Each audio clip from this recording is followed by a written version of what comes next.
Agora eu não vou chorar mais, porque eu já chorei, né? Então, agora eu não vou chorar. Agora teremos a palestra com a psicóloga Silvana Santos. Sorriam e batam palmas. Silvana atua há 27 anos com séria e é especialista em práticas baseadas em evidência. O tema de hoje é práticas baseadas em evidência. Vamos acolher Silvana Santos.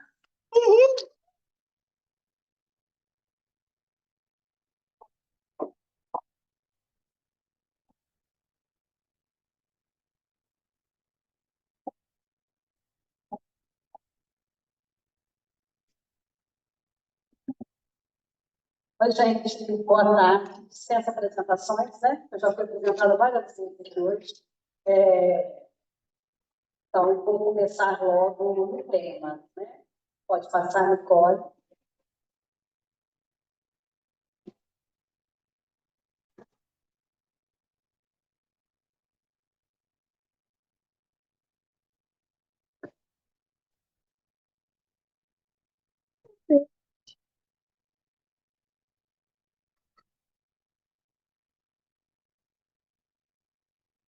Vamos deixar o João, então, tá? Aqui, colocar aqui para ver.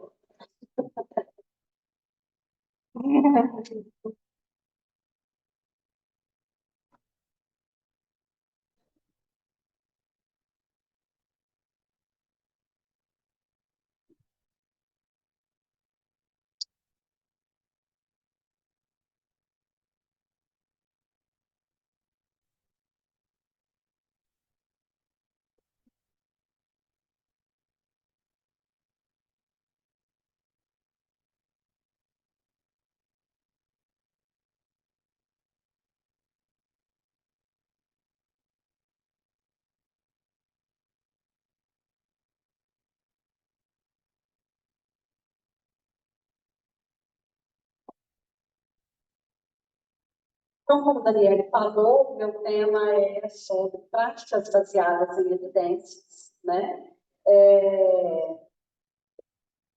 Sou eu, mas já fui apresentado, como falei para vocês, então eu vou usar meu tempo, né?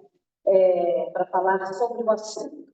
Quando a gente fala de intervenções para a TEA, a gente entra num campo muito melindroso, porque hoje também todo mundo parece saber sobre autismo, dar diagnóstico de autismo, porque tem ali uma persona que ajuda e auxilia, que é o Dr. Google, né? Independente disso, é preciso que as pessoas tomem cada vez mais o controle disso daí. Estou falando de profissionais, porque a gente não consegue diagnosticar uma pessoa e saber também quais são as intervenções adequadas e ideais para ela, se nós não nos debruçarmos em cada caso. Cada pessoa é única e o que Skinner, idealizador da prática, né, da análise do comportamento aplicada,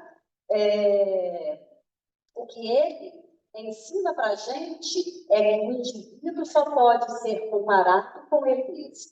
Então, de nada adianta pegar as receitas de bolo na internet e fazer o diagnóstico e já traçar a intervenção, né? Como a Carmen e o Cé estavam aqui falando, o PDI ele é individual. As práticas baseadas em evidências, elas também precisam ser estruturadas e organizadas de maneira única para aquele seu cliente, para aquele seu aluno, se a escola for utilizar dessas estratégias. Apesar do nome, práticas baseadas em evidências, elas não são práticas exclusivas de psicólogos, de terapeutas ocupacionais, de pedagogos, mas, ao contrário, precisam ser incorporadas em todos os ambientes aos quais essas meninas frequentam, para que haja realmente uma evolução clínica, né? E quando a gente fala desse assunto, quer dizer, isso daqui deu certo. Há artigos científicos que embasam essa prática e que falam para a gente, para de reinventar a roda. Ela já está aí e agora é só rodar. E com isso a gente ganha tempo, né? Um tempo que esses indivíduos não têm para perder, tá? Nós não temos no Brasil, infelizmente, pesquisas que mostrem quais são as práticas, né, que devem ser utilizadas e que são baseadas em evidência, assim como nós não temos uma estrutura governamental, uma estrutura escolar que dê um apoio mais sistemático e um apoio, de fato, a essas pessoas que nós atendemos. Então, por isso, a nossa referência é mesmo o que vem da América do Norte. Então, a gente tem que filtrar, né, também o que é bom e o que não é, que vem de lá, e nós sempre se adaptar para a nossa cultura, certo?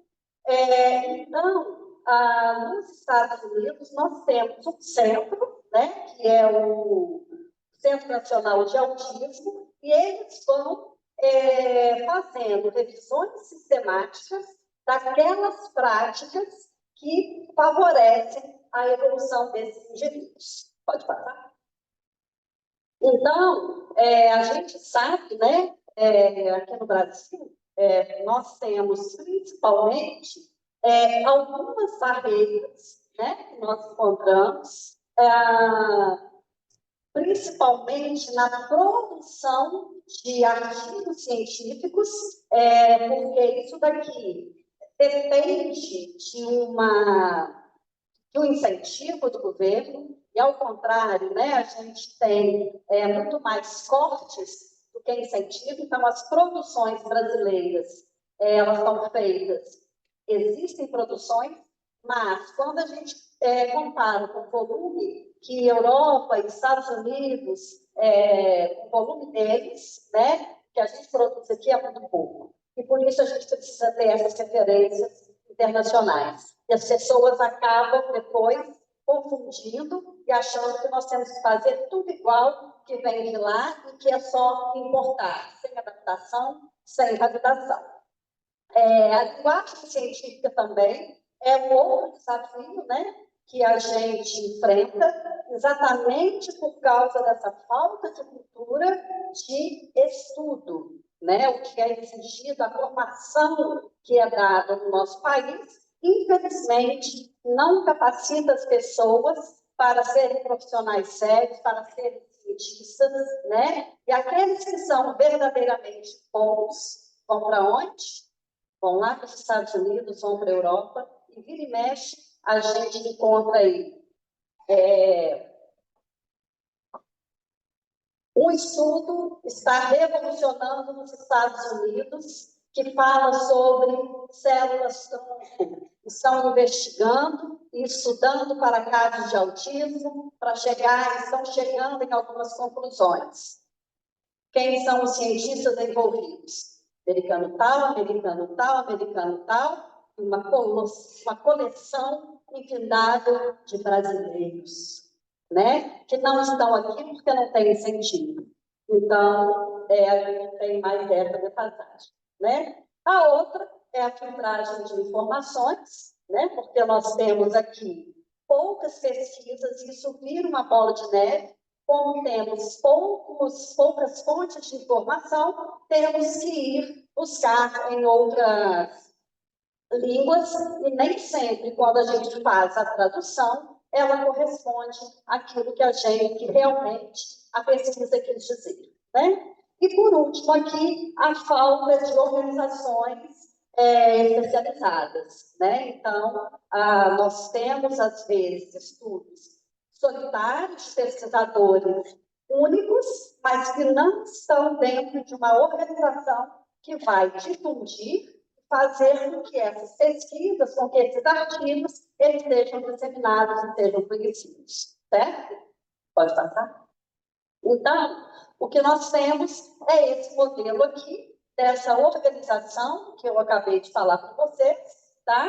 E o último documento que eles lançaram foi em 2015, e nesse documento são identificadas as principais práticas baseadas em evidências e que foram avaliadas rigorosamente e que estão ainda circulando até 2025. Ainda não houve uma nova revisão sistemática disso, tá? Pode passar. Então, vamos lá. Quais são essas práticas, afinal de contas, baseadas em evidência? Então, aqui, eu dividi em duas partes, tá? Então, aqui na parte 1, nós temos a intervenção comportamental. Nós já tínhamos esse conhecimento no documento elaborado anteriormente, que as práticas baseadas em terapia comportamental são aquelas que mais têm evidências dos resultados nas intervenções de autismo. Onde é que a gente encontra essas informações? Nos compêndios de psiquiatria e em artigos científicos a gente encontra lá. E é importante sinalizar que lá no compêndio de psiquiatria, de autoria de Kaplan e Sadock, eles apontam, inclusive, que a terapia comportamental, e aqui estou falando de análise do comportamento e especificamente, tá? Apesar de ali logo o segundo ter um pacote de intervenção cognitivo comportamental, que eu vou falar daqui a pouquinho, mas lá no compêndio de psiquiatria vocês vão encontrar exatamente assim. A terapia comportamental baseada em evidência, que é a ABA, tá? Análise do comportamento aplicada, mostrou-se eficaz e mostrou resultados comprovados cientificamente e teorias baseadas em insight mostraram-se ineficazes.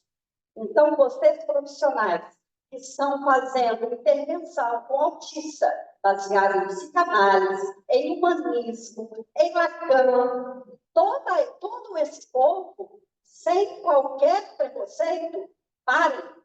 Vocês estão atrapalhando esses meninos. Encaminhem para o profissional comportamentalista. Esses meninos não têm tempo a perder. Tá? O outro é o pacote de intervenção cognitivo-comportamental. Já ouvi uma profissional, inclusive, falar que eu uso terapia cognitivo-comportamental, que é um outro braço da abordagem comportamentalista, mas que não tem nada a ver com ABA, tá? São diferentes, apesar de algumas estratégias serem utilizadas dentro do TCC, algumas estratégias de ABA, porque são primas, digamos assim, né? Mas aí, essa profissional falou, eu falo para os pais que é água, porque é tudo a mesma coisa. Não é não. E é claro que também não desmerecendo o TCC, né? É comportamentalista de qualquer forma, não é baseada em insight. Você, profissional, não pode enganar os pais dos seus filhos, das suas meninas. Vocês precisam falar o que verdadeiramente utilizam nas suas práticas clínicas, porque esses pais não sabem. Então, o que esses pais às vezes sabem é aquilo que eles ouviram lá na internet, é aquilo que eles buscaram. Você estudou para isso. Então, é seu dever ético falar qual é a diferença do seu trabalho. O que é que você vai conseguir fazer, o que é que você não vai conseguir fazer.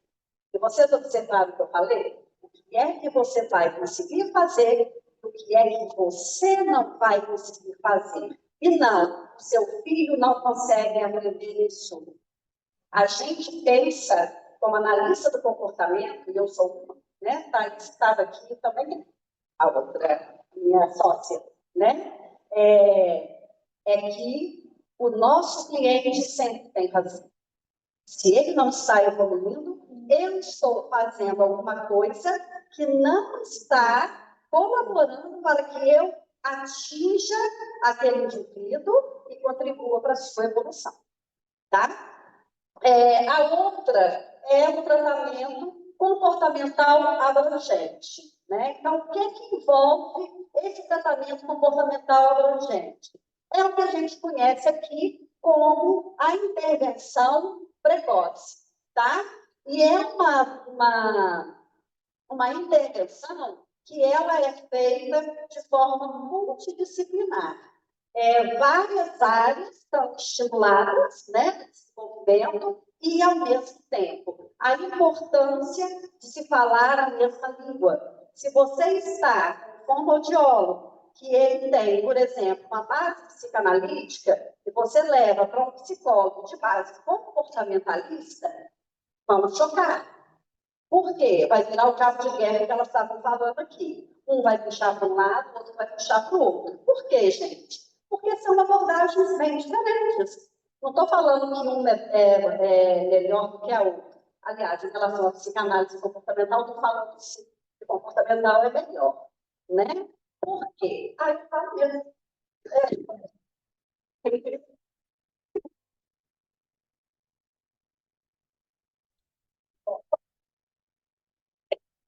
Paulo, você está lá no convênio, não sou eu que estou falando, é o convênio.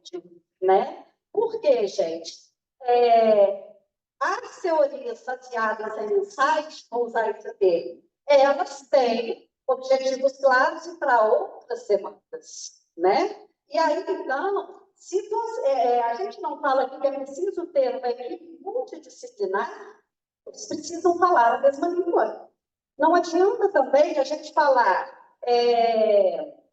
uma língua diferente com o pai, o fono fala outra coisa, a TO fala completamente diferente, e essa pessoa, quem está recebendo atendimento, o cliente, ele fica no meio de quê? Né? Então, por isso, essa necessidade, tá? O treino da linguagem é outra prática baseada em evidência. É preciso, com urgência, logo que se tem o diagnóstico, a estimular uma comunicação funcional, né? Seja ela através de vocalização. Nós sabemos que há muitos quadros de autismo, a ausência da fala ou o atraso no desenvolvimento da fala é o que chama a atenção dos pais, das mães, para que algo não está correndo dentro do desenvolvimento, né? Então, é urgente essa procura, porque a gente sabe também que a fala ela é uma área do desenvolvimento humano que vai puxar todas as outras áreas. Nós somos seres sociais e falantes. Então, se aquele indivíduo ele não consegue se comunicar com o seu meio, né, ele vai ser excluído. E isso daqui vai contribuir para que, inclusive, a inclusão ocorra na escola. Porque aquele coleguinha que não fala, que não grita junto com o outro, ele é colocado de lado. E aí já começa a exclusão na tenra idade de 2 anos, 1 ano e meio, lá na creche, por exemplo. Né? Então, treino de linguagem, ok? E aqui, algumas práticas, né, que estão dentro da parte 2. E o que acontece nessa listagem do Centro Internacional de Autismo, Centro de Referência? Na listagem anterior, eles colocaram apenas a terapia, que a gente chama aqui de terapia ABA, né? Mas, na verdade, é a terapia baseada em análise do comportamento aplicado. Tá? E nesse documento novo, eles listaram todas as estratégias, né, e procedimentos que a terapia baseada em ABA utiliza-se na sua prática clínica. Então, houve um aumento das práticas baseadas em evidência, mas exclusivamente por causa dessa listagem que eles fizeram. Né? Isso para a gente trabalha na área, análise do comportamento, foi uma grande alegria, porque isso endossa o trabalho que nós estamos fazendo e fala assim, é isso mesmo, o caminho é esse. Né? Então, olha, a modelação, o que é modelação? É uma estratégia, é uma técnica que a gente usa onde eu tenho um modelo seja em vídeo, seja ao vivo mesmo, e eu mostro para aquela pessoa como é que ela deve fazer, tá? Dentro da modelação, nós temos também o desempenho de papéis, onde eu represento determinado papel e falo para o indivíduo, agora você, né? Nós vamos chegar lá no correio e a gente desempenha o papel. Eu sou você, o outro é o atendente. E aí, então, eu chego lá e falo o quê? Boa tarde. E os nossos meninos hoje fazem isso perfeitamente, né? Ele vai te responder boa tarde. E você pede o que você quer, ou então você entrega para ele o pacote que você tem que entregar, antes a gente tem o correio, né? Hoje está mais raro isso. E aí, então, ele faz com a gente primeiro, chegou lá no correio, chegou no departamento onde você tem que ir, você fala, agora você, vai lá. E ele vai e faz, né? Às vezes, que o autista tenha dificuldade é justamente em realizar determinadas ações em ambientes pessoais que ele não serve, igual a gente, né? Ou pela primeira vez, viajar de avião. Eu vou perguntar para uma pessoa que já foi como que é, como é que você entra, o que, é que você tem que fazer, não é? Mas nem sempre o autista, ele tem essa noção de que, olha, só perguntar para o outro, mais do que isso. Ele precisa de um pouco mais de suporte para isso. Eu preciso ensinar com ele e mostrar vídeos. Nós temos também vídeo modelação, mostrar vídeos das pessoas entrando dentro do aeroporto, e todo o caminho que ela percorre até chegar lá dentro do avião, né? E falar com ele. Lá você senta, lá você coloca o cinto. Né? Então, todo o detalhe da operação precisa ser dado. A modelação ela vai ser utilizada também para aquelas ações que são mais básicas e que são trabalhadas aí por terapeutas ocupacionais, fisioterapeutas, né? Que são as atividades de vida diária, escovar dente, tomar banho. Você pode mostrar a pessoa desempenhando através de um vídeo ou uma escovação de dente. Você escova na frente dela e ela vê você fazendo e repete, tá? Então, essas estratégias são ações muito simples, que às vezes a gente já faz no nosso dia a dia para ensinar os nossos filhos típicos e não nos atemos de que os atípicos precisam disso também, mas talvez com uma frequência maior de oportunidades para que ele apresente determinadas respostas. Tá? O segundo ali são as estratégias de ensino naturalístico, dentro da análise do comportamento. Vou adiantar aqui, porque eu já vou falar dos três, tá? Que também são práticas baseadas em evidência. Nós temos, como procedimentos de ensino, o ensino naturalístico, o ensino por tentativas discretas e o ensino por treinamento incidental. O ensino naturalístico é aquele no qual a gente aproveita o ambiente no qual estamos e ensinamos habilidades que estão contidas neles que aquele indivíduo precisa aprender. Então, por exemplo, eu vou numa cafeteria e ensino para ele que ele precisa ler no cardápio e escolher o que ele quer pedir, né? Depois, você tem que sinalizar para o atendente vai vir até você, e você vai falar com ele o que é que você quer, né? Então, todo esse processo que a gente já faz automaticamente.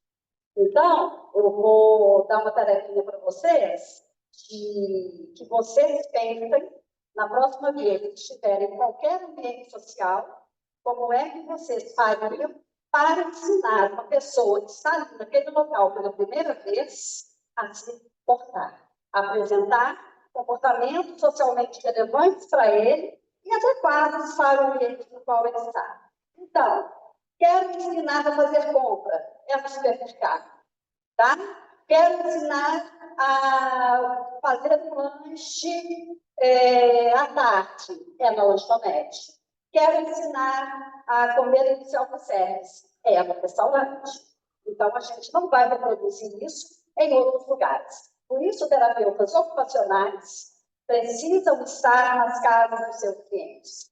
Claro que nós temos a parte de estimulação sensorial, né, que é a outra prática, mas nessa parte de atividades de vida diária, em casa, é junto com os pais, né? Então, é preciso que os profissionais revejam também algumas práticas clínicas, tá? O outro tipo que eu falei para vocês, procedimento de ensino, e que também é uma prática baseada em evidência, é o treinamento incidental.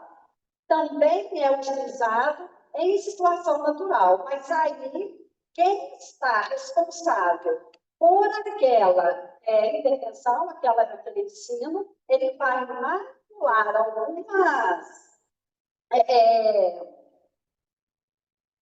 algumas variáveis daquele ambiente para que a pessoa possa apresentar determinada habilidade.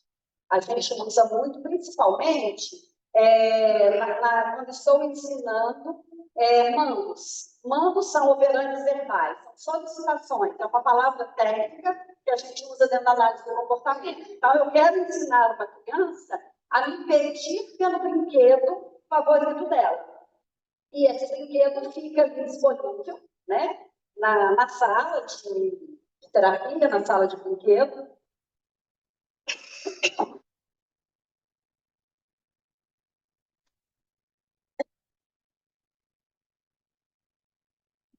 E aí, então, no momento que ela vai, eu sei que é o preferido, eu já coloco fora do acesso dela, mas coloco dentro do campo visual. E quando ela entrar naquela sala, o que ela tem que fazer? Ela tem que me pedir por ele, né? Ah, mas ela não fala, mas a gente pode ensinar a apontar. E é isso que eu vou ensinar para ela fazer. O apontar é o nosso primeiro comportamento verbal enquanto seres humanos em desenvolvimento. Quando a pessoa aponta, ela está dizendo o que ela quer, né? E por isso, muitas vezes, a gente pergunta lá na anamnese, um autista, ele aponta, né? Porque quando a mãe fala, sim, ele aponta, ele é não verbal. Ele aponta, ele é verbal, né? Porque a análise do comportamento tem conceitos diferentes, tá? É o que a gente chama de verbal e não verbal, outras abordagens, outras profissões chamam de vocal ou não vocal, ok? Se ele aponta, ele é verbal. Se ele bate aqui no brinquedo, ele é verbal. Se quando você não dá para ele acesso a um reforçador que para ele é poderoso, é potente, né? Ele se bate, você dá, ele é verbal. E você ensinou para ele quando ele quiser, é só ele bater. E aí ele desenvolve a comunicação através da agressividade, tá? E o treino por tentativas discretas, que aí, então, a gente tem todo o popular, não quer dizer que na situação natural e no treinamento incidental a gente não tenha o planejamento que a gente faz a partir dos objetivos de ensino, tá? Mas que a gente vai dar mais oportunidades de resposta, porque são habilidades que são prioritárias, por exemplo. Então, por que normalmente a gente trabalha em sessões por tentativas discretas? Identificação de cores, identificação de objetos, identificação de figuras de itens, onde eu coloco ali um arranjo e peço para ele, mostra o cachorro. Ele mostra o cachorro, eu mudo as figuras de posição, peço de novo, e mostra o cachorro, tá?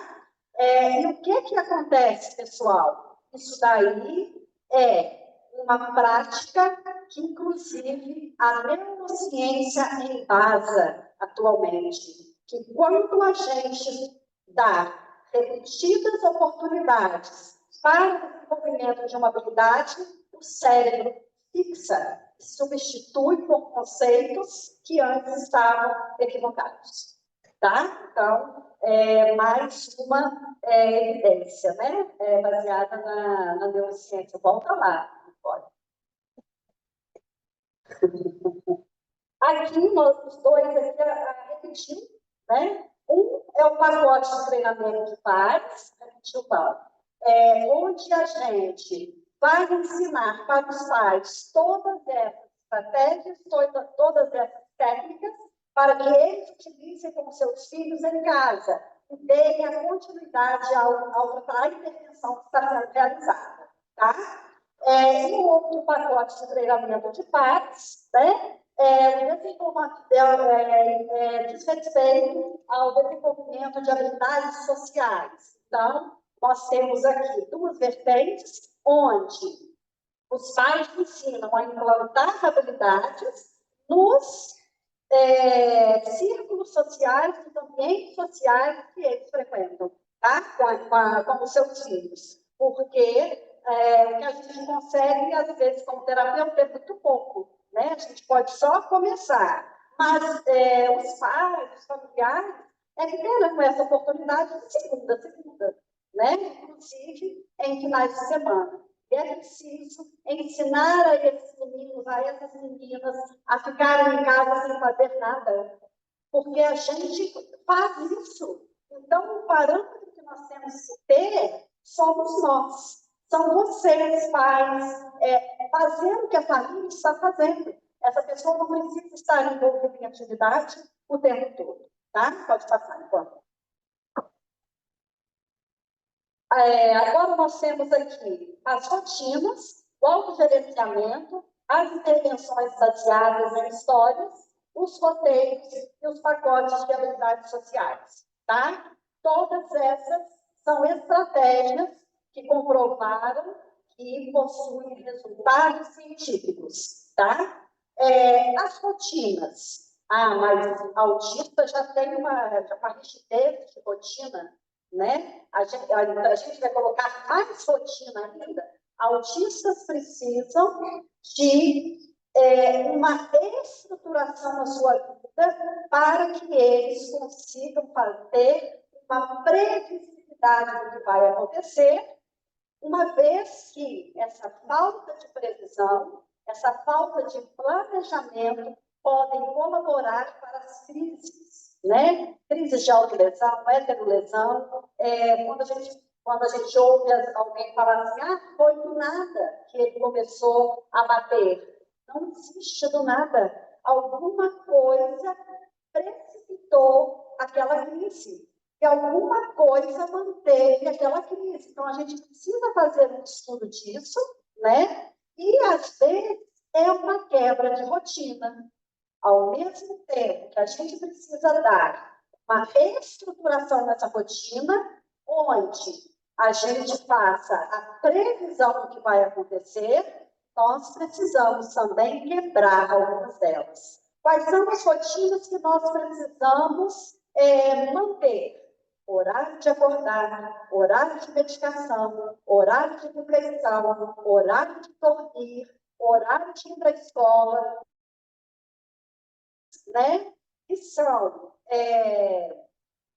fixas, nós precisamos manter. E o que a gente precisa diversificar?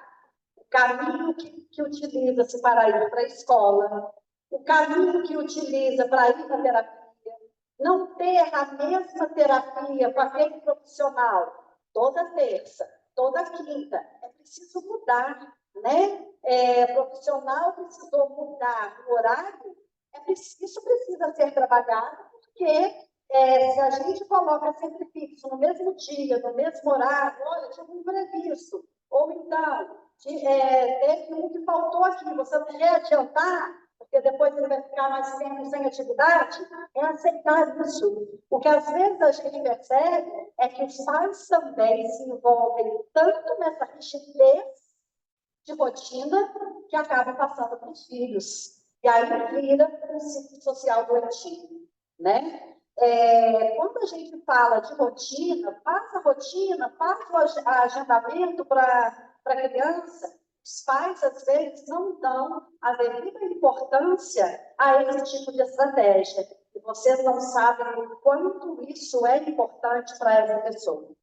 Porque, através de uma rotina também estabelecida, a gente pode ensinar para ele que o mundo é imprevisível e que imprevistos acontecem e que o mundo não acabou, né? Porque até que eles se organizem, então fica complicado para quem está com essa pessoa e para ela também, porque tem sofrimento, né? A gente encontra na internet diversos modelos de rotinas. Eu trouxe um aqui para vocês, que é até bem bonitinho, e eu gosto muito do site, inclusive eu tenho um dos meninos, um dos jovens, que nós fazemos a tradução de materiais do Arazaki, tá? Que é um site espanhol, do governo de Aragão, e ele tem lá, você pode traduzir o material para a sua língua, né? Como voluntário, e a gente faz. Então, esse livrinho aqui, ó,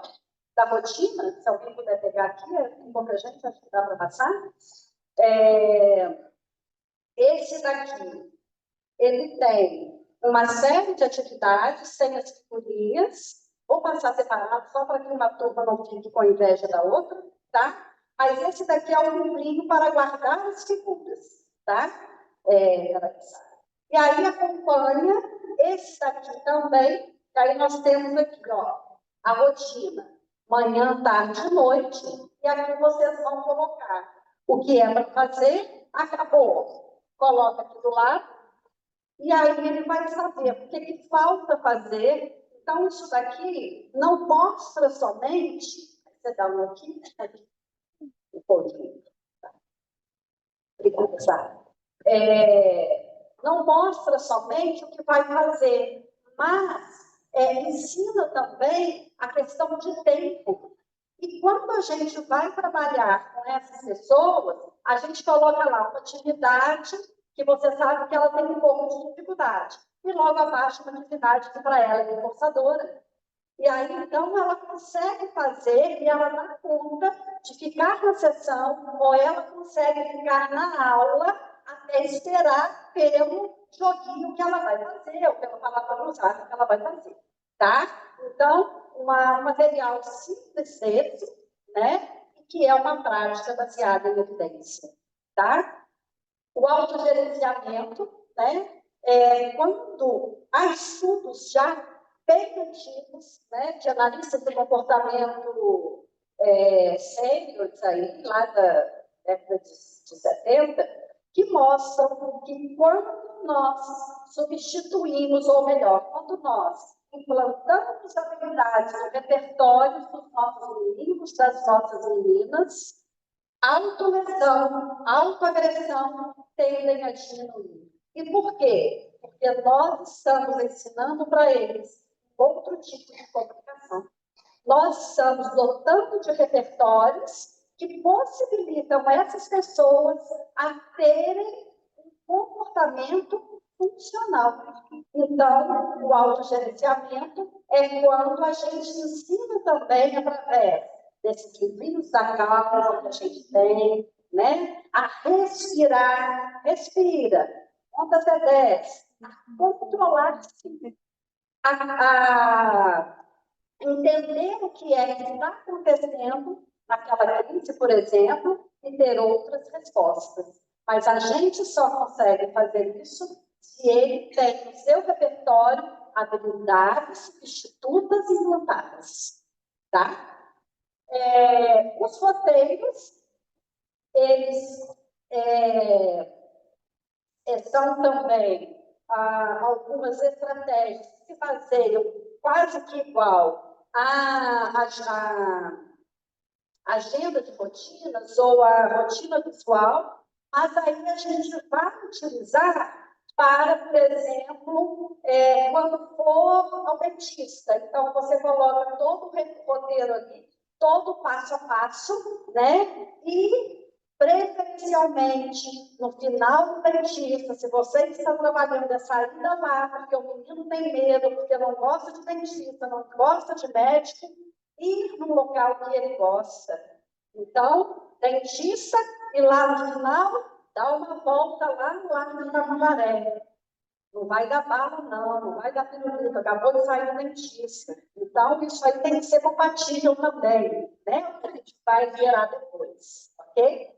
E aqui o pacote de habilidades sociais, né? É onde a gente tem um conjunto de estratégias que eu falei aqui quando estava falando da ensino naturalístico, onde nós vamos ensinar dentro de cada competência, né? Dentro de cada ambiente, como que aquele indivíduo precisa comportar-se, né? Nos Estados Unidos, nós temos, e no Sul também, parece que nós temos um grupo que chama-se PEERS, e que ele trabalha através do desempenho social, também de conversas, né?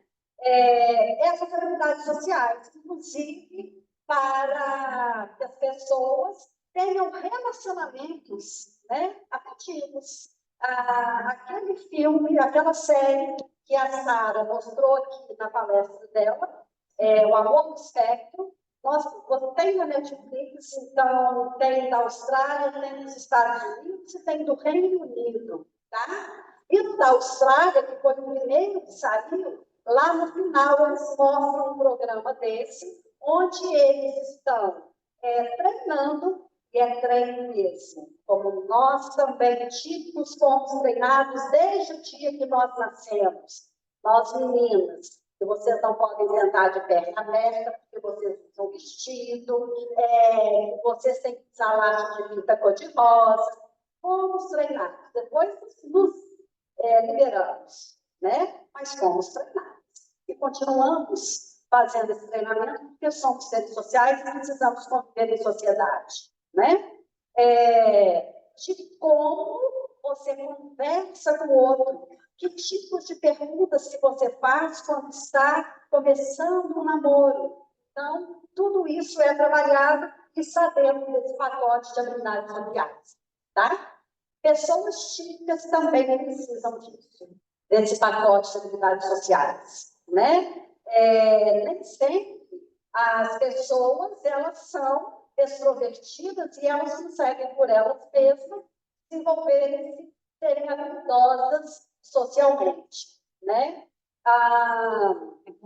Essa parte aqui de habilidades sociais, inclusive, quando tem déficits nessa área, é o diagnóstico diferencial para o autismo, tá? Porque às vezes a pessoa o que ela tem é um transtorno nas habilidades sociais e não autismo. Às vezes ela tem fobia social, não autismo. Então, daí a importância em se fazer um bom diagnóstico diferencial, como o Thaís mencionou aqui mais cedo.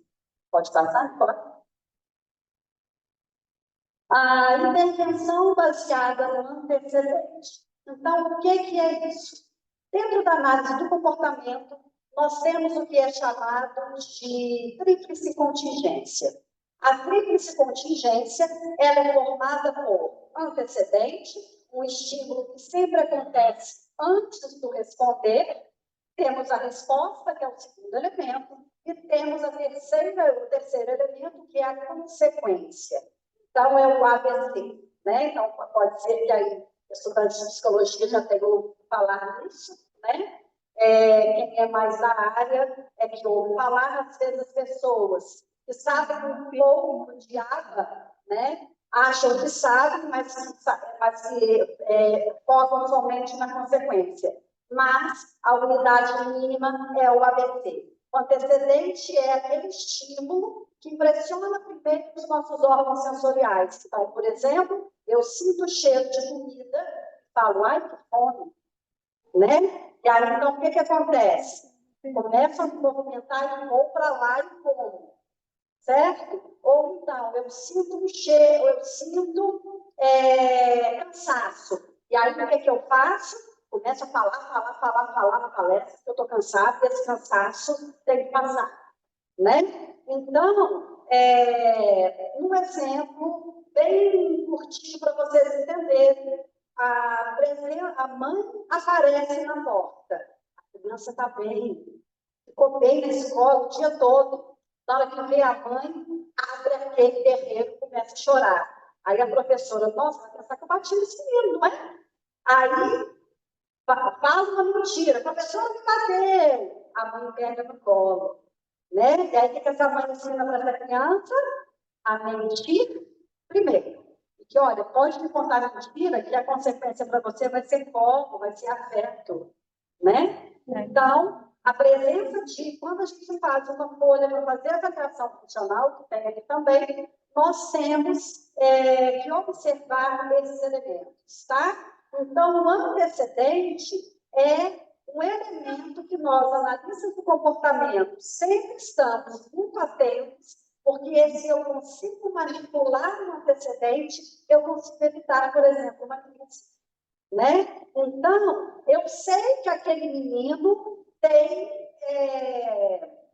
um problema com barulhos e que quando ele escuta foguetes, ele entra em crise de agressividade. Eu já fui ali na feirinha e vi que eles vão soltar foguete. Que horas que eles vão soltar foguete? Às 8 horas. O que eu faço? 7h30, leva esse menino embora. Ele já aproveitou daquilo dali e eu posso estragar aquele momento mantendo naquele local, sabendo que vai ter um estímulo que é agressivo para ele, que vai iniciar a crise. Então, eu fiz um trabalho baseado em antecedente. Eu manipulei o antecedente e evitei uma crise. Tá? Pode passar. A intervenção cognitivo-comportamental, que é uma outra abordagem, né? Então, ela também é uma prática baseada em evidência, que trabalha com a modificação de pensamentos funcionais. Então, ela trabalha nesse nível, é um tipo de terapia, né? Com a regulação emocional também.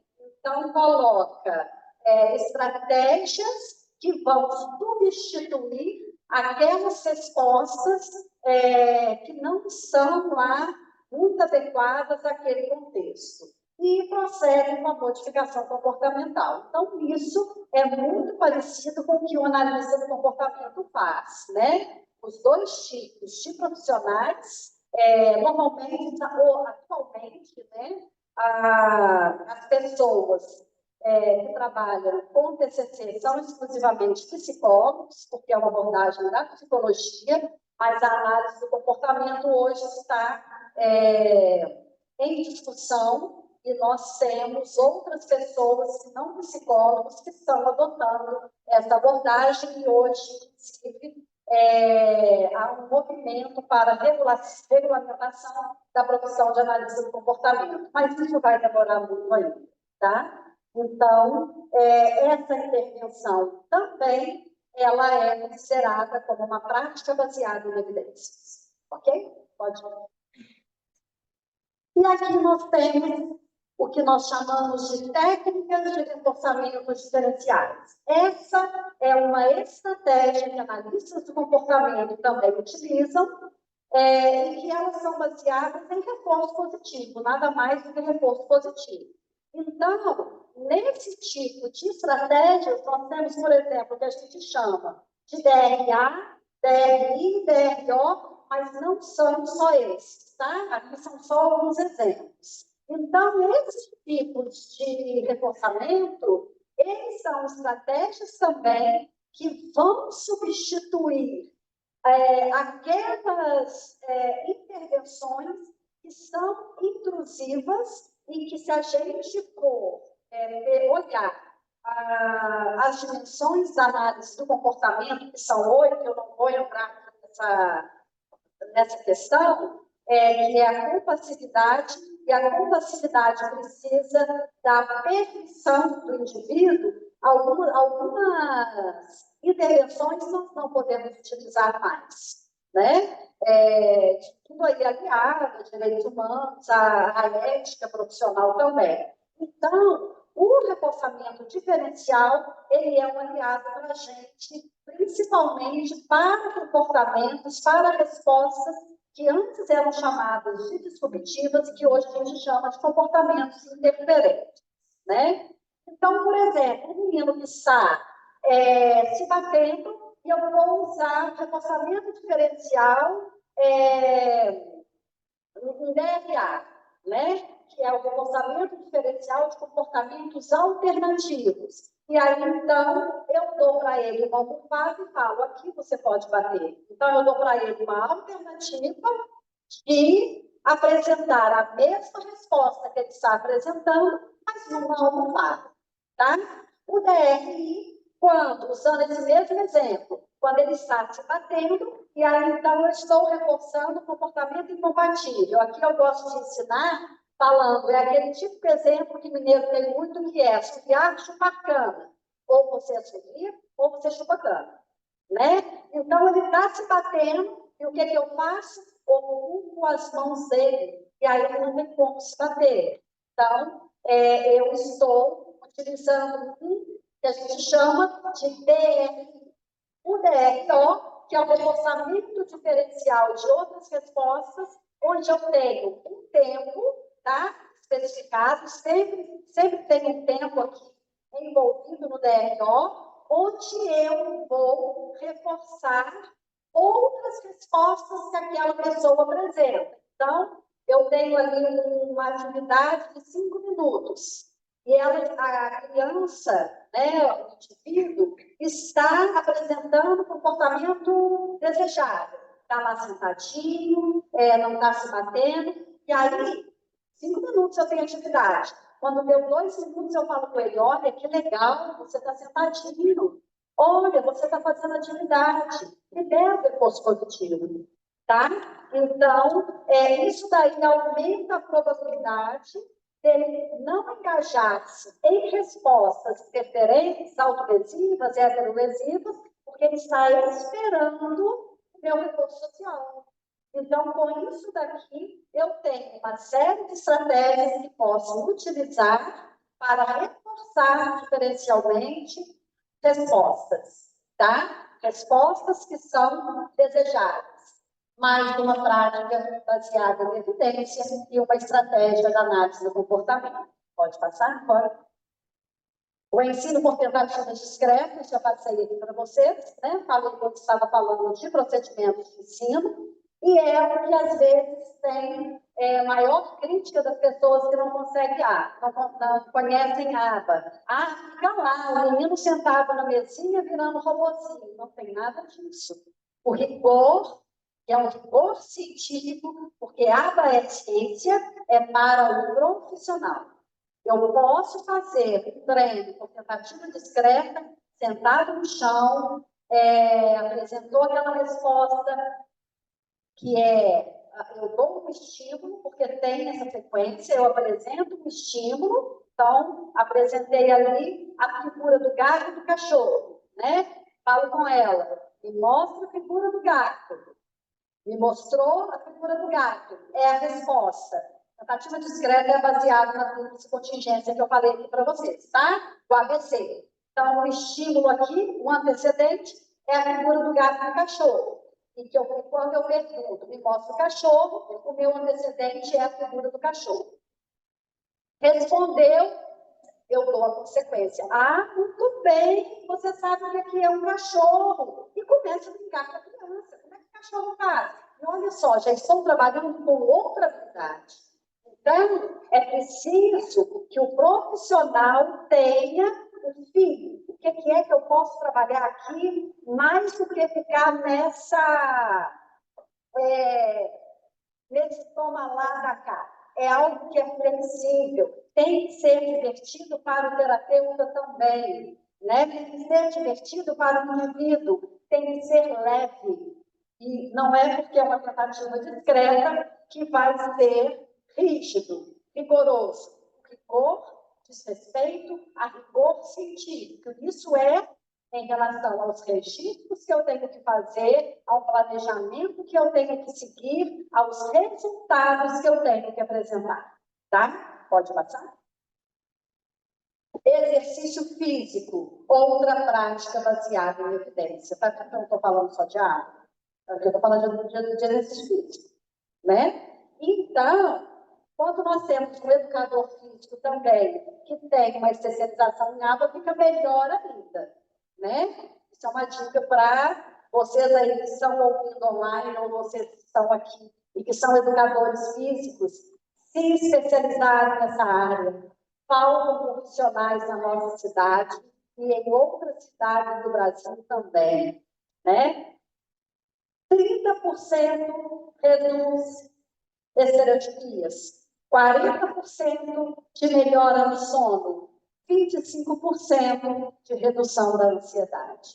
E nós não estamos falando somente para atípicos também, né? Quando uma pessoa está indo no pico da ansiedade, vai correr, vai fazer uma atividade física, não é? Você dorme só se você estiver cansado, se você gastou toda a sua energia. Atividade física para casos de TDAH é quase que a mesma coisa que nós temos essa expressão, né? Como tirar com a mão. Né? Então, é preciso fortalecer isso, colocar, nem sempre colocam, né, na agenda de rotinas desses meninos, dessas meninas, a atividade física. Há estudos que mostram que homens fazem mais atividade física do que mulheres, mas nós vamos mudar esse panorama, né?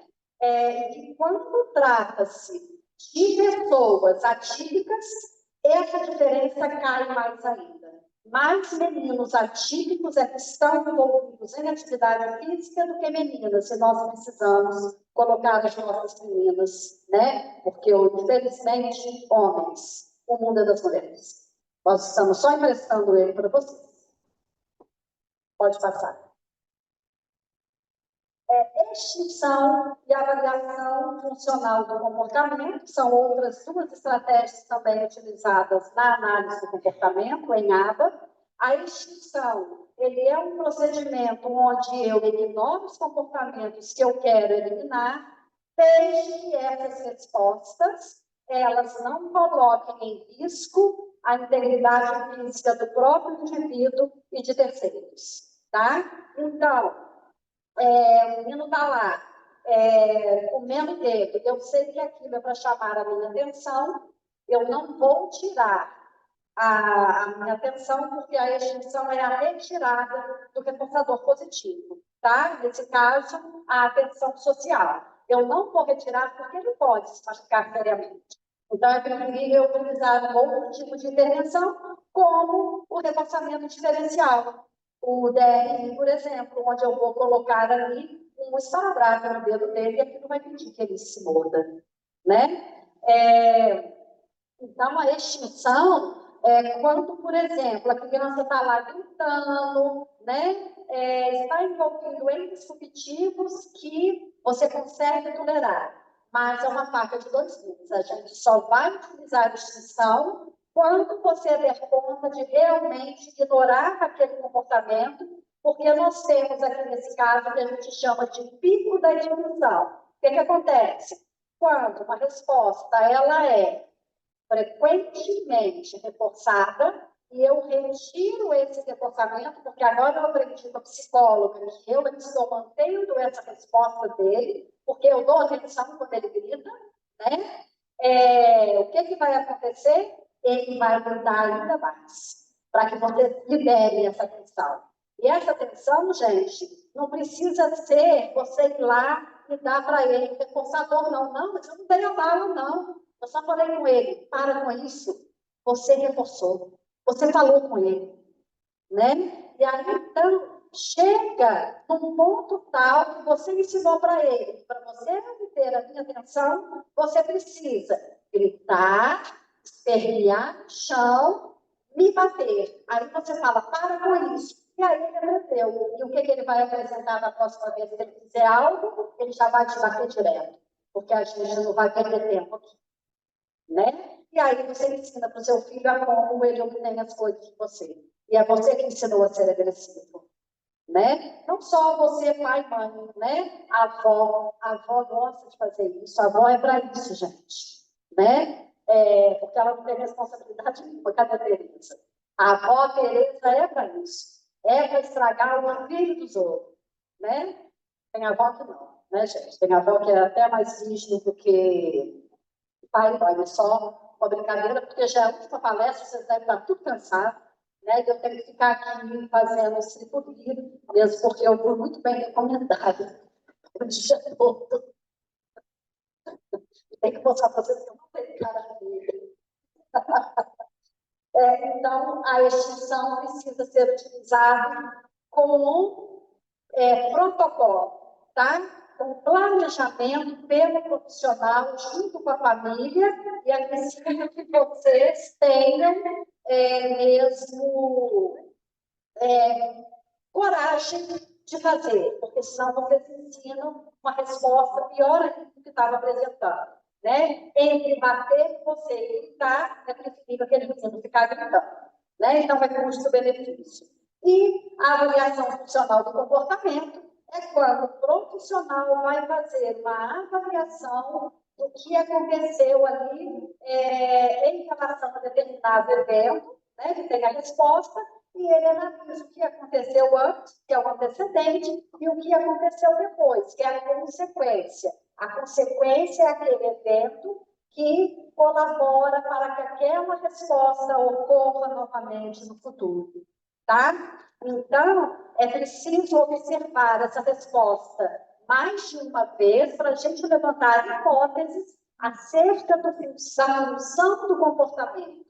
Ao contrário do que as más línguas dizem, o analista do comportamento, o psicólogo comportamental, porque o TCC também trabalha com isso, tá? Não trabalha com sintoma. O que a gente chama de sintoma, na análise do comportamento, é topografia da resposta. A topografia da resposta é, mais ou menos, a forma como eu apresento determinado comportamento. Então, bater na topografia. Tá? Mas nós não estamos interessados na topografia. Nós estamos interessados na função dessa resposta de bater. O que é que ele obtém com essa agressividade? Qual é a consequência que está tendo essa resposta? E a partir daí, de uma avaliação funcional, nós temos intervenções específicas para cada função do comportamento, que basicamente são 4. Tá? E que eu não vou entrar em detalhes aqui, porque eu não tenho muito tempo, não. Pode passar? Ali já está. Depois eu posso disponibilizar esse slide para vocês. Tá? Treino de comunicação funcional, que nós já falamos aqui um pouco. Né? Então, primeiro, é preciso identificar qual é a função daquele comportamento para aquele indivíduo. Escolher um método de comunicação apropriado, então, vão trabalhar com PECs, vão trabalhar com outro tipo de comunicação alternativa que utiliza-se de mímica, né? Libras, então, é um dispositivo eletrônico, então, será selecionado em conjunto com a família e com o conhecimento que o profissional tem daquele indivíduo, um método mais adequado para ele, né? Então, gente, esse treino de comunicação funcional, como eu falei no início, ele é uma das prioridades, né? A partir do momento que eu troco uma resposta disfuncional por uma comunicação através de uma alternativa que não a vocalização, eu estou dando para esse indivíduo as condições de se comunicar de uma maneira adequada. Estou promovendo modificação de comportamento. Outra prática baseada em evidência. Pode passar? A intervenção naturalística, eu já falei, mas vou falar rapidinho aqui da modelagem, tá? A modelagem é outra intervenção, diferente da modelação. A modelação também é uma prática baseada em evidência, onde eu dou o poder e a pessoa repete. Na modelagem, eu tenho um objetivo, eu tenho uma meta, que é, por exemplo, andar de bicicleta de forma independente. E eu vou reforçando respostas aproximadas até que aquele indivíduo esteja andando de bicicleta de forma independente. Provavelmente, a maioria das pessoas aqui na sala, né, já ensinaram a pessoa a andar de bicicleta, seja pai, seja mãe, seja TO, sejam aqui os meninos novinhos da psicologia, de outro curso de direito, fez com o sobrinho, fez com o primo. Então, eu começo primeiro como? Ensinando para ele a subir na bicicleta, vai segurar no guidão, eu vou segurar junto e eu vou fazer o movimento junto. Então, eu vou colocando níveis de ajuda e quando eu percebo que ele não precisa mais de uma ajuda tão intrusiva, eu mudo, né? Hoje nós temos uma orientação de que não é para colocar rodinhas nas bicicletas. Nós temos hoje bicicletas que não têm pedais.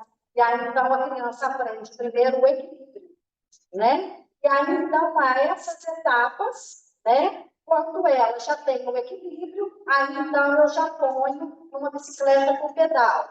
Vou dar uma ajuda. A partir do momento que eu sinto, olha, já está indo direitinho, precisa só que eu segure aqui no banco para que ela pedale. Eu faço isso, então eu já não reforço mais aquela resposta anterior, que é dar uma bicicleta sem pedal. E assim, sucessivamente, né, reforçando respostas que são próximas ao meu objetivo, até que elas estejam andando de bicicleta de forma independente. Tá? Pode passar.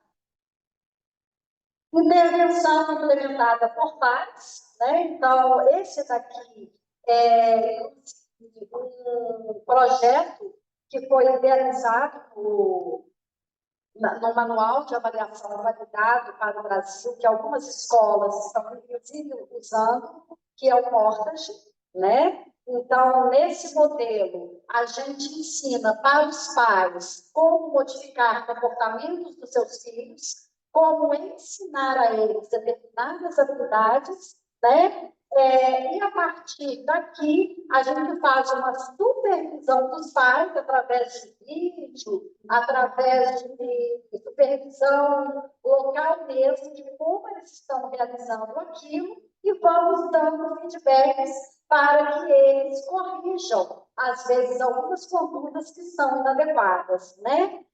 A gente faz isso também quando a gente, por exemplo, precisa que os pais deem continuidade às intervenções que estamos fazendo nos locais terapêuticos, né? Então, olha, quando ele chegar, exija que ele fale bom dia. Só deixe entrar depois que ele respondeu o seu bom dia. Então, essa troca de informação que tem com profissionais, né? Ele está dentro desse contexto aqui de intervenção implementada por pares, tá? Isso daqui, gente, faz a grande diferença e chama a nossa atenção para algo que é repetido aí diversas vezes, de que a ABA precisa de intervenção de 20 a 40 horas semanais no mínimo, né? Não tem condições o cliente ficar dentro do consultório, seja de fono, seja de teórico, de qualquer outro profissional, de psicólogo, grande parte do seu dia. Não adianta nada a gente ensinar a cuidar se ele não tiver o seu ambiente natural para reproduzir aquelas habilidades que foram ensinadas. Para que eu vou ensinar uma pessoa como é que ela viaja de avião se essa pessoa não vai nunca viajar de avião? Para quê? Né? O mesmo acontece com os nossos meninos e as nossas meninas, tá? Essa carga horária de intervenção, ela contabiliza também a continuidade que é dada na escola e é dada em casa. Por isso, a necessidade de todos estarem juntos para aquele indivíduo, falando através de técnicas e estratégias baseadas em evidências, porque todos podem utilizar e que todos falem a mesma língua para a evolução dele, né? Tá, mas eu vou continuar, porque eu já tenho coisa para falar. Pode continuar. Já estou acabando. Pode passar também.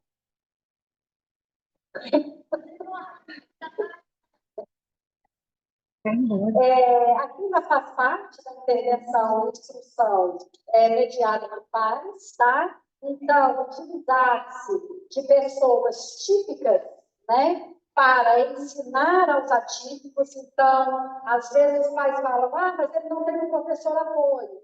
Gente, é nível 1 de suporte, ou então é um DI leve, coloca um coleguinha, sempre tem um amiguinho que é o mais chegado, coloca o coleguinha junto com ele, um par ensina melhor do que uma pessoa adulta, porque eles falam a mesma língua. Então, a escola, às vezes, perde muito essa oportunidade, né? Coloca para fazer trabalho em grupo, porque aí ele estará cada vez mais próximo da inclusão, né? Estruturar as brincadeiras, ele não brinca no recreio, vamos propor uma atividade, vamos levar um brinquedo que é mega ultra legal, para que isso aí chame a atenção dos chicos, para que eles queiram estar naquela brincadeira. Isso também é promover a inclusão, né? E a tutoria dos pares. O professor apoio está com 3, mas o coleguinha ali mais esperto já acabou. Pede ajuda para ele, você pode ensinar ali no Augusto, vamos supor. Né? Ele está com dificuldade. E isso daí vai fortalecer esses laços afetivos, tá? Pode passar? Pode. Eu estou acabando, tá, gente? Aqui eu não vou entrar, porque já falei lá, mas o PECS é uma prática baseada em evidência. Alguns profissionais têm algumas considerações a respeito. Eu, particularmente, não uso, tá? Não tenho como falar, mas eu tenho conhecimentos de fonoaudiólogos que não gostam muito, e tem aqueles que gostam e que utilizam, tá? Pode passar, então. O treinamento de respostas pivotais trabalho, um termo técnico também, tá, gente? E aqui a gente vai trabalhar a partir da motivação da criança ou do indivíduo, né? A gente reforça aquelas tentativas que ela faz e utiliza-se principalmente de reforçadores naturais, reforçadores que já estão no ambiente, em vez daqueles que a gente chama de arbitrários, sabe? Que é, por exemplo, bala, doce, né? E pode passar, que as outras eu falei. Sobre as dicas, falei para vocês quando estava falando de modelagem. Então, a análise do comportamento trabalha com uma estratégia que chama aprendizagem sem erro, onde eu começo a dar o máximo de ajuda que aquela pessoa precisa e vou retirando gradualmente até que ela esteja respondendo de forma independente. E o reforçamento positivo também, que ele entra lá no C do ABC. A consequência para uma resposta, ela pode ser um reforçador ou ela pode ser um punidor. E punição não é castigo. Punição é uma estratégia comportamentalista elaborada que, se utilizada da maneira correta, não traz efeitos colaterais, principalmente efeitos nocivos emocionais para aquele indivíduo, tá? O que acontece é que muita gente ainda acha que ABA é um método e que por isso eu posso pegar estratégias e simplesmente utilizar essa estratégia. Qualquer estratégia fundamentada na análise do comportamento, ela precisa ser elaborada. Aonde eu quero chegar, como é que eu vou atingir esse objetivo com esse menino e quais são as respostas que estão envolvidas ali que podem dar errado. Para cada resposta que eu der, isso aqui pode dar errado, eu tenho que ter um planejamento para que ele dê errado, tá? E no que vai dar certo também. A interrupção de resposta e redirecionamento é muito parecido com a manipulação de antecedente, tá? Então, está aqui em comportamento disruptivo, eu direciono para um outro tipo de resposta, ok? E qual é o artigo que tem aqui agora? Eu já falei, pode passar, pode passar. Análise de tarefas. Não, volta um pouquinho. O atraso de dica e a integração sensorial. Também são práticas baseadas em evidência. A integração sensorial, que até então não tinha sido falada, hoje já é considerada prática baseada em evidência. E o atraso de dica é o que eu uso quando eu estou trabalhando com a aprendizagem sem erro E aí, então, eu começo a atrasar aquela dica para que ele tenha oportunidade de responder com uma dica menos intrusiva ou responder de forma independente. Tá? Pode passar agora. Então, isso aqui é para finalizar, né? Por que eu preciso ter intervenções baseadas em evidências e como que eu seleciono? Isso é individual. Eu preciso estudar e ter o perfil traçado daquele indivíduo para que eu saiba o que melhor atende a ele. Não quer dizer que é uma prática baseada em evidência e que eu tenho que usar tudo ali com aquela pessoa, tá? Os programas de ensino são individualizados. E as práticas que eu vou utilizar, as intervenções que eu vou utilizar, elas também precisam atender ao individual. Essas bases em evidências, elas têm em todos os seus cálculos os objetivos traçados, todos eles são específicos. Então, é preciso que ele selecione, trace o objetivo, qual é o objetivo específico, e eu preciso saber também onde é que eu quero chegar, tá? E a avaliação, ela é primordial. Preciso fazer uma avaliação o tempo todo, se aquela prática está funcionando para aquele indivíduo ou se eu preciso mudar de estratégia. Tá? Pode passar? Eu espero que eu tenha correspondido à expectativa, porque eu fui bem recomendada, né? Desculpem se falei alguma coisa inadequada, mas eu acho que não, né? Elas são o tempo todo, mas elas são assim mesmo, elas são muito visões, essas meninas aqui, né? Agradeço a poder estar aqui, a vocês que estão presentes, as pessoas online, né? Espero que nós tenhamos outros encontros desse tipo, que a Aspas possa fazer pelo menos 3 encontros por ano, para que a gente possa reunir pessoas que realmente são interessadas em práticas baseadas em evidência e na evolução das pessoas neurodivergentes, tá bom? Eu agradeço a você.